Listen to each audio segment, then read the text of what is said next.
quel bonheur de vous voir aussi aujourd'hui avec nous. C'est vous aussi, les associations féministes partenaires. En fait, c'est nous tous qui nous emparons de la cité fertile. C'est nous toutes et tous qui la transformons pour faire valoir et faire vivre cet objectif d'égalité femmes-hommes. Je m'arrête là. Moi, je vous souhaite de passer un très très bon festival. La météo est avec nous, donc c'est bon. Toutes les étoiles sont alignées. On porte un macaron comme celui-ci. Si vous avez la moindre question aujourd'hui, demain et dimanche, toutes les équipes de la Cité Fertile que je représente sont là pour vous faire passer le plus beau des anniversaires. Bonne fête à tous. Donc bonjour à tous et à toutes. Je me présente parce que tout le monde ne me connaît pas.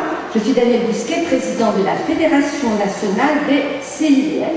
Je suis extrêmement heureuse de vous accueillir toutes et un petit peu tous pour cette fête, moment festif de nos 50 heures pour les droits des femmes.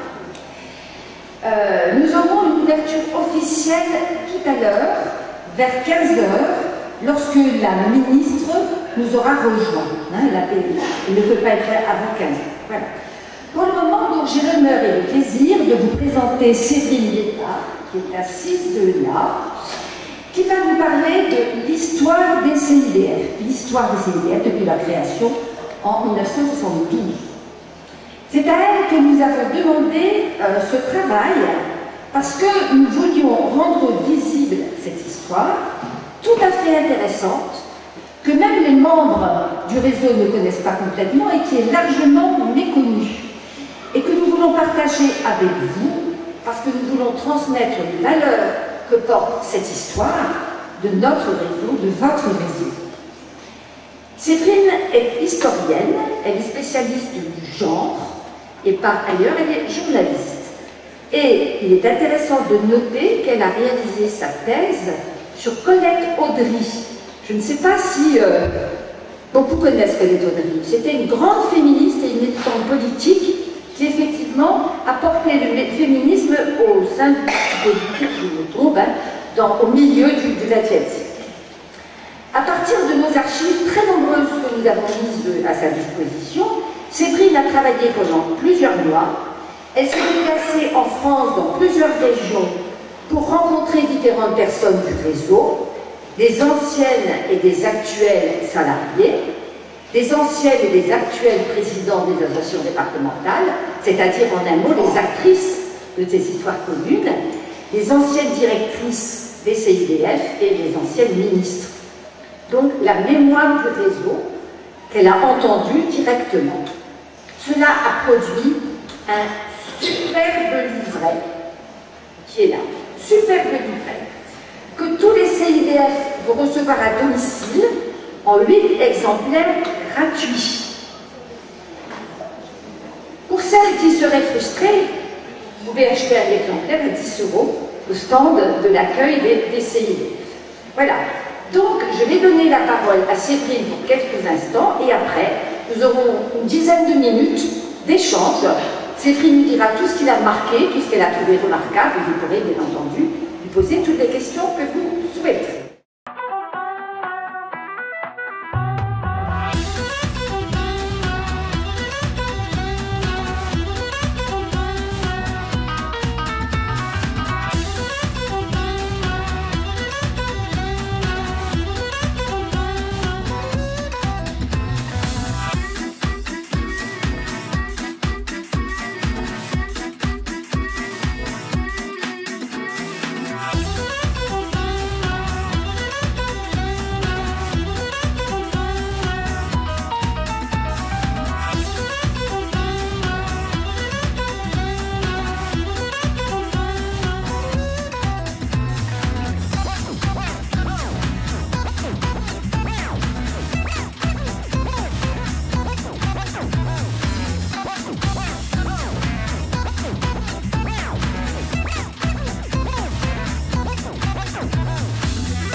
Donc à travers ce document, vous avez pu déjà voir une première chronologie de cette histoire. Donc effectivement, j'ai pris beaucoup de plaisir à travailler sur ce sujet et j'ai pu avoir accès à de nombreuses archives, à la fois écrites, mais aussi orales, puisque une enquête a été faite. J'ai interviewé une trentaine de personnes. Alors c'est vrai que c'est retracer une histoire très longue, puisque c'est quand même 50 ans, ce n'est pas rien. Et c'est s'interroger donc sur plusieurs éléments, s'interroger sur les enjeux qui président à la création de cette association, à l'évolution de son rôle, évidemment, dans la société, aux changements qui surviennent dans ces domaines d'intervention et ces domaines de compétences au cours du temps, et selon, évidemment, les contextes socio-politiques. C'est aussi s'interroger sur la manière dont l'association va se positionner à l'égard des politiques publiques, puisque c'est une association, entre guillemets, d'État, ne l'oublions pas. Et donc les politiques publiques qui vont être menées en faveur du droit des femmes et des femmes en général. Elle a survécu, cette association, à toutes les alternances politiques, ce qui n'a pas toujours été non plus facile pour elle. Et d'ailleurs, jusqu'en 1987, c'est la ministre ou la secrétaire d'État en charge des droits des femmes qui est présidente de l'association. À partir des années 2000, donc, il y a une sorte d'émancipation qui s'opère, puisque elle va signer l'association des contrats d'objectifs avec l'État. Enfin bon, ça vous le connaissez. En tout état de cause, l'association a vraiment acquis davantage d'économie, donc comme je le disais au cours du temps, et puis elle est devenue un relais indispensable à ces politiques publiques sur tout le territoire. Alors il m'a fallu articuler plusieurs histoires, vous l'imaginez, donc une histoire politique, une histoire des politiques publiques, une histoire sociale, une histoire des droits des femmes, et puis j'ai essayé aussi d'articuler une histoire nationale, puisque aujourd'hui on a une fédération nationale qui coordonne, et une histoire plus locale. Donc plus que c'est une histoire des CIDF aussi en région. Alors la période d'installation, c'est les années 1970, on l'a vu dans le petit film, c'est le travail des femmes qui devient un vrai enjeu politique au niveau national mais aussi au niveau européen. Le nombre de femmes mariées actives augmente, tout comme s'allonge aussi leur période d'activité. Les femmes sont aussi davantage incitées à travailler, à entrer sur le marché du travail. Il y a des nouvelles lois, la loi de 65 qui porte sur la réforme des régimes matrimoniaux, la loi de 71 qui porte sur la formation continue, et puis il y aura la loi de 72 donc sur l'égalité. Et puis il y a des mutations socioculturelles, évidemment, qui sont perceptibles, un taux de natalité qui commence à baisser, un taux de divorce qui commence aussi à augmenter. Et donc l'association est donc créée dans ce contexte-là, modernisation économique et politique, suscitée aussi quand même par mai 68, et puis bien sûr le MLF, le mouvement qui interpelle le gouvernement de manière offensive et provocante à ce moment-là. Les médias s'emparent aussi de cette question, de la condition des femmes, puisqu'il y a les fameux états généraux du magazine Elle, qui font suite en fait à une enquête sociologique qui est menée par, à l'époque par Jean Bauduit, et ces états généraux donc, se déroulent à l'automne 1970, et c'est à ce moment-là que le gouvernement commence à s'interroger sur la nécessité de créer justement une association qui donc voit le jour en janvier 72, mais il va y avoir un an quand même de discussion sur qu'est-ce que sera cette association, pourquoi, quels seront ses objectifs. Il est finalement décidé qu'elle s'appellera le Centre d'information féminin. Au début, ils avaient pensé Centre d'information des femmes, ça sera finalement le Centre d'information féminin, et il aura donc pour objectif de renseigner, orienter, conseiller les femmes à propos des domaines qui les préoccupent, à savoir les problèmes juridiques, les problèmes de travail, la formation professionnelle, les problèmes sociaux et les problèmes de loisirs et de culture. Et on peut ajouter que d'emblée, la structure se donne aussi pour vocation d'informer les pouvoirs publics, puisqu'elle sera sur le terrain. Elle a déjà pour objet de faire remonter les informations sur les problématiques concernant la condition des femmes, comme on dit à l'époque. Alors ce qu'il faut savoir, c'est que les moyens mis à disposition de l'association sont extrêmement faibles. Il y a une subvention de 1 million qui est demandée, 400 000 francs sera finalement concédé, et en 72, 600 000 francs, donc une petite rallonge de 200 000 francs, donc ça ne correspond pas à ce qui a été demandé. Et malgré ce budget très minimum, le CIF de Paris va donc se mettre en place. et commencer à essayer un petit peu en banlieue parisienne, il y a des antennes qui vont être créées. Il essaie de se faire connaître lors de salons, lors des opérations de communication, il intervient aussi dans les médias assez rapidement pour se faire connaître. Et donc malgré ce budget assez minimaliste. La nomination de Françoise Giroud en 1974 à la condition féminine, donc va pas changer grand-chose au niveau des ressources pour l'association.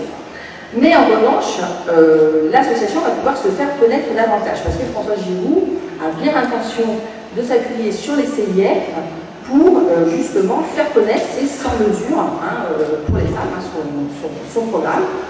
Et elle va d'ailleurs nommer ce qu'on appelle les premières déléguées régionales, c'est-à-dire dans les territoires des personnes qui vont faire le relais entre l'État, les CIF, l'époque, pardon, et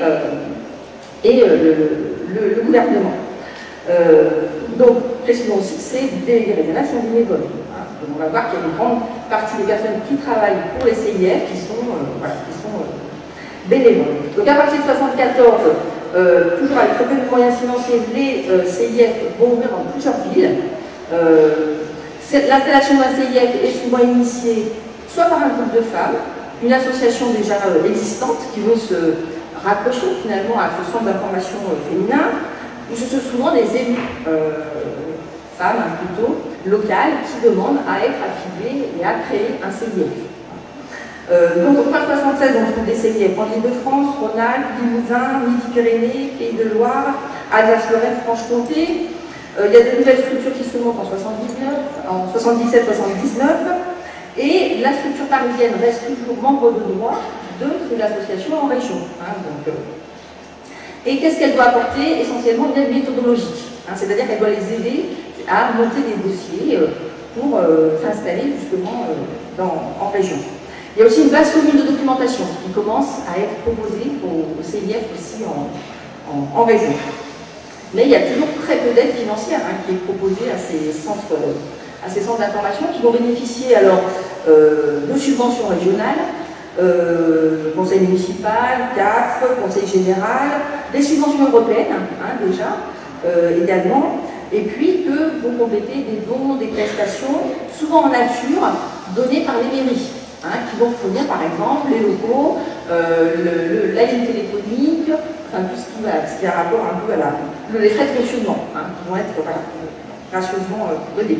Mais il est évident que l'association ne fonctionnerait pas sans le bénévolat, puisque en 1980, les équipes mixtes d'information comprennent donc 250 bénévoles pour 102 salariés et 7 fonctionnaires. Donc on voit bien qu'il y a 2 fois plus de bénévoles que de salariés, mais alors attention, des bénévoles diplômés, parce que le critère de compétence est toujours avancé par l'association. Les juristes, par exemple, doivent être titulaires d'un bac+4 pour pouvoir devenir informatrice juridique dans les CIF. Et là, j'ai pu interviewer, par exemple, Marie de la Maison ou Solange Lancy qui m'ont expliqué comment elles étaient rentrées au CIF à la fin des années 70. Marie Buffet, qui se trouve à Besançon à l'époque, témoigne du fait que, avant l'arrivée du maître Roudy en 82, le CIF de Besançon ne fonctionne qu'avec des bénévoles. Il n'y a pas du tout de salariés. N'empêche que le mouvement s'étend, les centres d'information prennent pied et s'implantent en région, et avec cette idée qu'il faut élargir les espaces d'intervention, c'est-à-dire qu'il y a des CIF, mais il y a aussi des antennes, mais il y a aussi l'idée de prendre des camions itinérants et d'aller à la rencontre des femmes. Il y a toujours cette idée, aller à la rencontre des femmes. Donc, on compte 31 CIF en 1981, 73 antennes qui sont réparties dans les 26 départements. Et ce qui est intéressant de noter, c'est qu'il y a de nombreuses villes qui demandent de se porter candidate pour accueillir un CIF. Et par exemple, le CIF national, qui lui s'occupe justement de coordonner déjà les CIF, note qu'il y a une quarantaine de demandes qui sont faites chaque année et qu'il n'y a que 7 à 8 dossiers qui sont homologués à l'examen attentif. C'est-à-dire que tout le monde ne peut pas non plus devenir CIF. Donc, on voit bien que les chiffres aussi parlent d'eux-mêmes par rapport justement aux services et au nombre de personnes bénéficiaires qui vont venir dans ces CIF, puisqu'en 1976, la structure estime qu'il y a environ 103 000 personnes qui se sont adressées par elle, alors par lettre, téléphone ou contact direct. En 1979, on en compte 126 000 et en 1980, 180 000, pour un public mixte, mais quand même très majoritairement féminin. Alors la deuxième période que l'on peut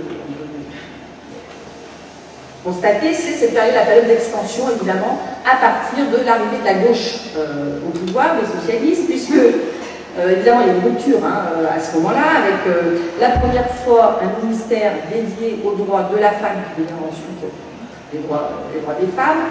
Il y a la volonté manifeste d'un changement culturel, donc il y a cette effervescence féministe, évidemment, des années 70. Il y a les lois qui ont été votées sous Valéry Giscard d'Estaing, qui concernent notamment l'avortement, le viol ou le divorce. Et puis il y a la tête de ce ministère, c'est Yvette Roudy, qui a été nommée et qui entend bien faire entrer les idées féministes dans les institutions et dans la société. Et elle dit qu'il faut déconditionner les hommes et les femmes. Et alors ce qui est intéressant, évidemment, ce qui est important plutôt, c'est que ce ministère, par rapport aux différentes structures précédentes, bénéficie enfin d'un budget d'intervention. Et pas seulement d'un budget de fonctionnement, comme c'était le cas auparavant. Il peut donc subventionner des associations, soit déjà existantes, soit inciter la création de nouvelles. Et on sait très bien que dans ce budget de fonctionnement destiné aux associations, le planning familial et les CIDF vont absorber une très grande partie des fonds. C'est quand même les deux grandes associations qui vont être subventionnées par l'État. Et Yvette Roudy, d'ailleurs, affirme d'emblée que l'information est l'axe prioritaire de l'action de son ministère. Évidemment, elle va se reposer sur justement les CIF. Alors bon, évidemment, à l'arrivée d'Yvette Roudy, on n'est plus dans cette idée de conditions féminines.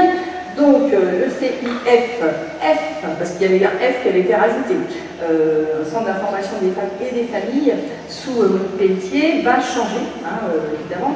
Il s'appellera désormais le CIDF, le Centre d'information sur les droits des femmes, et l'ancienne présidente, Colette de Martigny, démissionne pour laisser place à Françoise Michaud.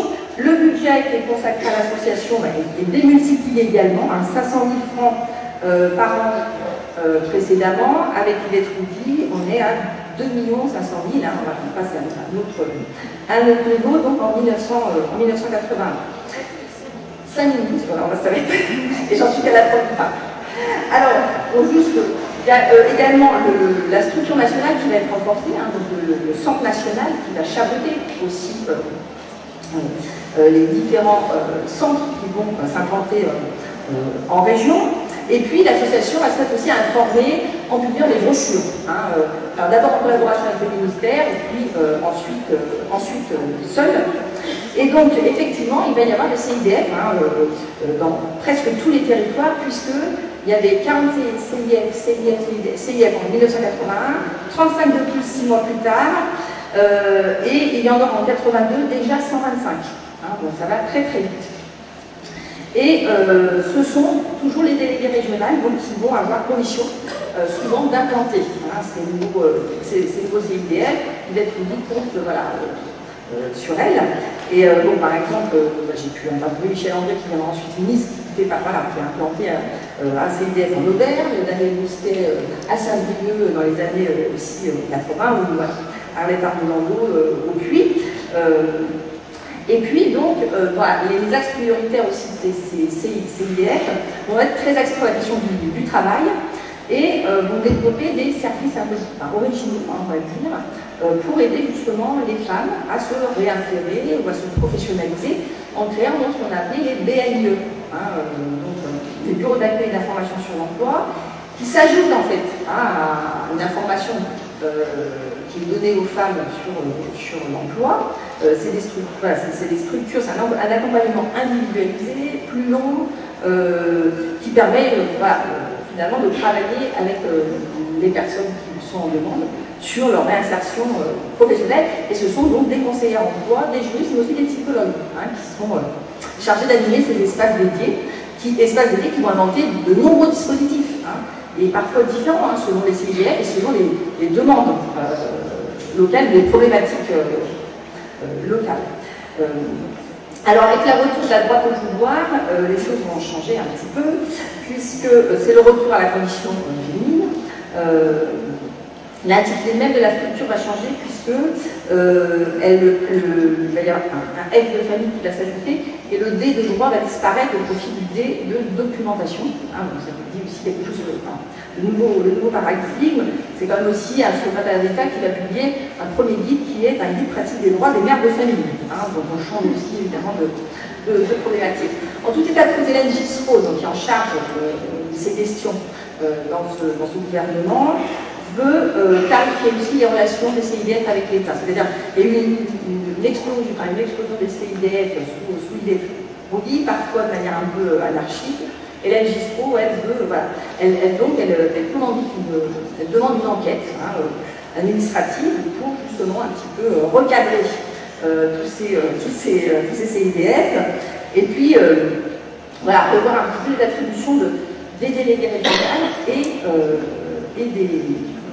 et des CIDF, parce qu'effectivement, les délégués régionaux qui vont parfois créer des CIDF gèrent aussi toutes les subventions pour les associations. Donc, il y a quelque chose qui ne paraît pas tout à fait logique, et donc d'ailleurs à cette occasion, beaucoup de délégués régionaux vont être remplacés. C'est quand même une nomination assez politique, évidemment, délégué régional. Toutefois, à l'issue de cette enquête, l'utilité, l'objectivité, la compétence des CIDF est renouvelée, est réaffirmée. Et puis, c'est aussi à l'issue c'est à ce moment-là également qu'un comité national de liaison va être créé, qui sera représentatif des associations en région, et puis un conseil national d'agrément, c'est-à-dire qui décidera si oui ou non vous voulez faire partie ou pas de ce réseau. Et donc, le gouvernement la structure d'Hélène Gissereau, c'est Michel André, les socialistes qui reviennent au pouvoir en 88, qui connaît très bien évidemment les CIDF, puisqu'elle en a elle-même créé un en Auvergne, et qui participe au premier congrès national européen des CIDF en 1989, et qui renouvelle notamment son soutien à cette structure qu'elle considère comme un axe prioritaire évidemment de sa politique. Et donc, ce qui est intéressant, c'est que c'est aussi avec Michel André qu'on lance cette première campagne qui concerne la sensibilisation aux violences conjugales. En 1989, première grande campagne publique. Il y a des choses qui avaient été faites en 1985 sous Yvette Roudy, mais là, c'est une manière plus systématique de le faire. Et surtout, il y a cette idée qu'il faut démontrer l'ampleur, évidemment, du phénomène, le faire reconnaître comme un fait de société, et non pas comme un fait privé. Qui ne regarde que les familles et qui échappe finalement qui échappe à la loi. Et Séverine, il reste 3 minutes. Donc bon, comme ça je finirai sur la question quand même des violences faites aux femmes, qui est quand même un des grands domaines aujourd'hui qui préoccupe l'association. Il faut dire que voilà, il y a cette campagne de Michel André, mais il y a beaucoup de CIDF qui déjà s'occupent de cette question sur le terrain, qui sont en contact avec des femmes victimes de violences. Mais ça va devenir effectivement vraiment une priorité, une nouvelle priorité pour les CIDF, notamment pour ceux qui ont des structures, des compétences santé-famille, et ces compétences santé-famille vont ouvrir aussi dans les CIDF. Donc c'est intéressant de noter que, à la fois, on n'a pas totalement encore déjà les outils pour aborder le problème, mais bien avant quand même la conférence mondiale de Pékin, c'est un axe prioritaire, cette problématique des violences conjugales en 1995. Il va y avoir quand même des brochures qui vont être publiées, les violences conjugales en 1991, il y a aussi des brochures qui vont être publiées par le CIDF du Limousin en 1993, et puis la violence dans le couple est inacceptable en 2000, donc une brochure éditée par le CIDF.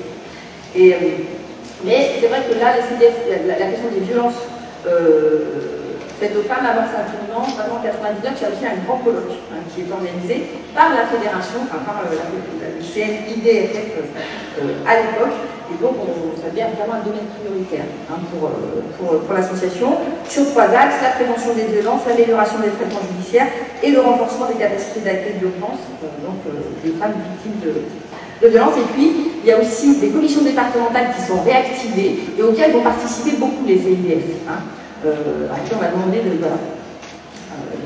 de participer.